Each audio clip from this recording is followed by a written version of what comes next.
Y yo me pregunto, querido Ramiro, ¿tú crees que es posible hablar y convencer a estos personajes que lo han tenido todo, que han hecho del periodismo, que han prostituido el periodismo? ¿Es posible todavía llegar a un terreno en común?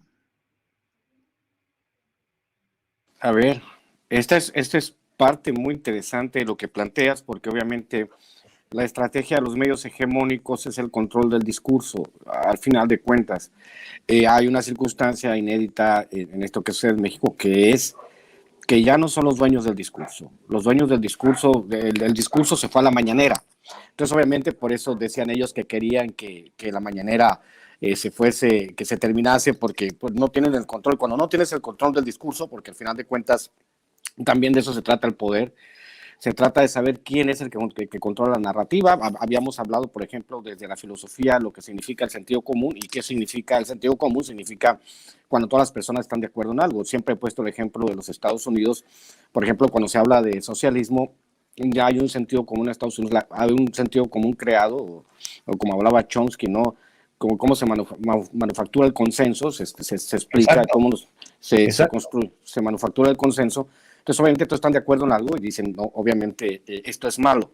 En el caso de México, pues había una variable que quisieron evitar los medios hegemónicos, los grupos de poder y los grupos políticos, que era que obviamente López Obrador llegara y se adueñara del discurso. Hubo una entrevista que le hicieron a uno de los intelectuales orgánicos, donde él, obviamente, con cierta brillantez, porque obviamente Santi AMLO tiene brillantez en algunas cosas y en otras Jesús Silva Herzog Márquez se quejaba de esta circunstancia en la cual López Obrador se había adueñado las palabras. Entonces, sí, cuando se adueña de las palabras, López Obrador impide que este discurso de los medios hegemónicos fluya.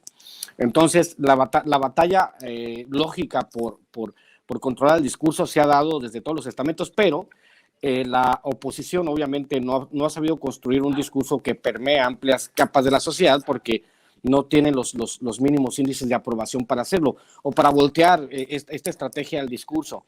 Entonces, cuando el presidente plantea que hay una idea clara de los conservadores, que son sus adversarios, que no solamente son adversarios del presidente, tenemos que decirlo, son adversarios de cada persona pensante en este país, o sea, son adversarios de más de 80, 90 millones de mexicanos, porque lo que ellos construyeron fue una pirámide de mentiras. Ahora, obviamente, desandar ese camino para estos medios hegemónicos es extremadamente difícil.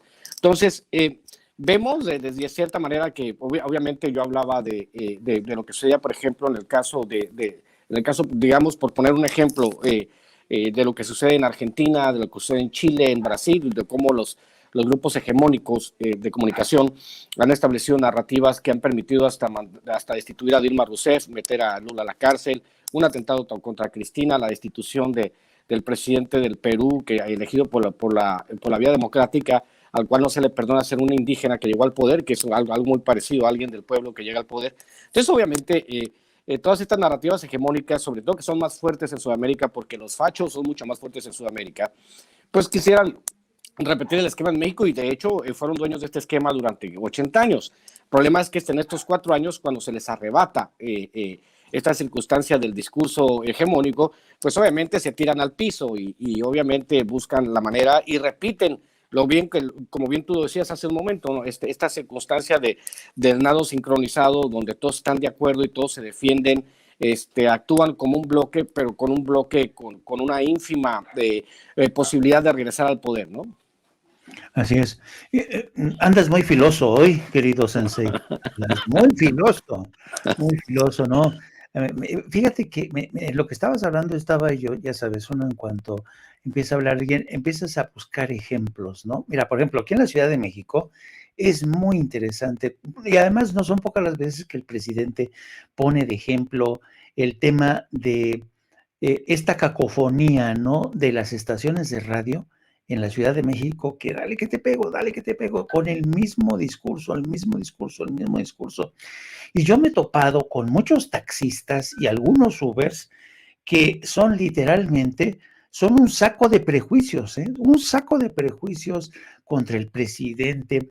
Y lo interesante del caso es que todos ellos hablan de oídas, citan lo que dice Carlos Loret de Mola en su programa, citan lo que dice Ciro Gómez Leiva, citan lo que dice el director de Excelsior, yo no me acuerdo cómo se llama, pero es realmente, tienen todavía estos medios de comunicación cierto poder de penetración en ciertos segmentos de la sociedad. Los taxistas, por ejemplo, yo no sé, generalmente, y la experiencia que yo he tenido en otras partes del mundo, generalmente los taxistas que van escuchando siempre la radio, hablan mucho de oídas, y en el caso de México esto es muy evidente. Yo me he encontrado con gente que defiende de forma vehemente, pero vehemente, a periodistas como Carlos Loret de Mola, y se creen, y te repiten mucho el discurso del presidente que es corrupto, que se ha enriquecido, pero por fortuna, la gente de todo México no escucha la radio del Distrito Federal, hay otros medios de comunicación, las redes sociales, donde ya se empieza de alguna manera a percolar este nuevo mensaje, esta nueva narrativa, principalmente a través de la mañanera, porque la mañanera rompe fronteras estatales e internacionales. La mañanera es escuchada en Estados Unidos, en Centroamérica, en Sudamérica, en Europa. Es interesantísimo. Yo creo que la historia de la mañanera es fascinante, porque como tú bien dices, ha sido suficiente como para que un hombre desde la mañanera, desde su tribuna, rompa con este consenso manufacturado que este periodismo corporativo se ha encargado de establecer, ¿no? Tabique tabique, tras concepto, en defensa de la economía de mercado, en defensa de políticos corruptos, en defensa de periodistas, como ya lo estamos viendo, como Ciro Gómez Leiva, ¿no? Que ya lo convirtieron en un héroe. Entonces, es interesante esta batalla de un solo hombre contra todos. La pregunta es, ¿y qué va a pasar después, querido Ramiro? ¿Quién va a poder sustituir a López Obrador? ¿Se nos va a caer la narrativa? ¿Qué va a pasar? Mira, también es un asunto de perfiles. El perfil de López Obrador por muchos años ha sido un perfil altísimo. Entonces, obviamente, del tamaño del perfil es el tamaño de los ataques. Obviamente, lo que están construyendo, lo que está construyendo ahorita, un nuevo tipo de narrativa que, como bien dices, está permeando en todas las capas de la sociedad. Imagínate que, o sea, que tú le preguntes y que compares regímenes y le preguntes a alguien que, o sea, los millones de mexicanos que ganan 88 pesos al día, que ahora ganan más de 200 pesos, en la frontera más de 300, que está acercando a los máximos niveles históricos que ha tenido el mínimo en la historia mexicana.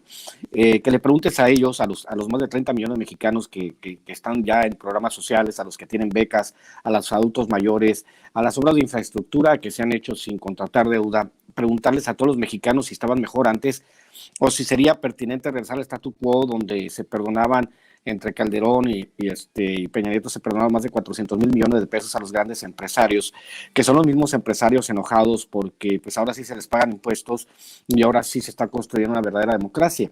Al final de cuentas, lo que está haciendo el presidente es obviamente empoderar al pueblo para que el pueblo sea el que determine. Y porque si te das cuenta también, mi querido Jaime, hay una suerte de politización masiva. Para bien o para mal se habla de política, para bien o para mal se habla del gobierno.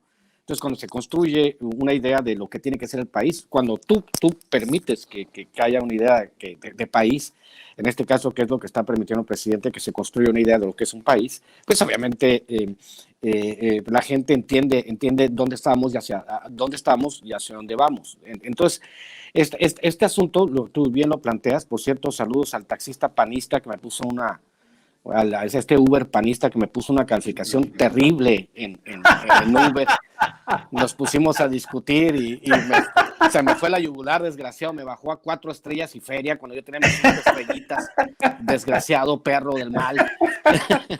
Pegó una chinga, de verdad, Jaime. Lo que tú estabas diciendo de que no, que no sé qué, y Pío, y el hijo de Obrador, y la casa gris, y yo, señor, compadre, a ver, así no funciona el sistema, y traté de explicarle, no, ustedes siempre se van al pasado, culpan al pasado, pero pues obviamente pues es una tontería, ¿no? Que no saber de dónde vienen las cosas, cómo se construyen. antes de ser árbol fue semilla, ¿no? Antes de ser árbol tuvo que crecer. Entonces esto que nosotros vemos es obviamente el frondoso árbol de la corrupción, y pues te caen los frutos en la cabeza y pues no entiendes, ¿no? Porque es un árbol muy fértil. Pero en el caso de estos cuates, en el caso de todos ellos, bien, yo les voy a referir, y te voy a referir, yo creo que lo has leído, mi querido Jaime, en el tema de los libros al poder, de uno de los grandes intelectuales de la derecha que tiene este país, que es un buen libro, Gabriel Said, que se llama De los libros al poder, el libro que habla de los intelectuales, sí, que él obviamente relaciona estos, creo que son 14 puntos acerca de lo que es la intelectualidad y qué es lo que debería ser. Y en uno de sus apartados dice, ni los peluqueros ni los taxistas son intelectuales, porque como bien tú dices, hablan de oídas, y es terrible escucharlos. Me tocó con otro Uber también que decía, que hay mucha gente decepcionada de López Obrador. A ver, ¿cuál es esa mucha gente? Mi vecino. Entonces, ¿cómo es tu vecino representativo de la mayoría del país? Le pregunté yo al Uber, ¿no? ¿Cómo es que estamos hablando de taxistas de Ubers en la Ciudad de México, mi querido Jaime? Sí, sí. Porque, pues, obvio, como tú bien lo planteas, hay otra realidad, hay otra manera de ver las cosas fuera de la Ciudad de México. Entonces, yo le decía, ¿cómo es que es representativo el que un vecino esté decepcionado de López Obrador? Malo estaría que no hubiese gente decepcionada del gobierno de López Obrador. Así funciona. Los hombres, los seres humanos somos complejos, entonces tenemos una amplia gama de emociones que no sabemos ni para dónde tienen a veces, no sabemos ni lo que queremos. Somos contradictorios y pensamiento lógico es complicado. Entonces, obviamente, el cuate no supo qué decir. Entonces le digo, pues, o sea, tendría que el que su vecino esté decepcionado no significa absolutamente nada. Eso es un sofisma, ¿no? Y pues el cuate pues se quedó patinando, pero no sabía la clase de reptil venenoso que llevaba en el Uber, ¿no?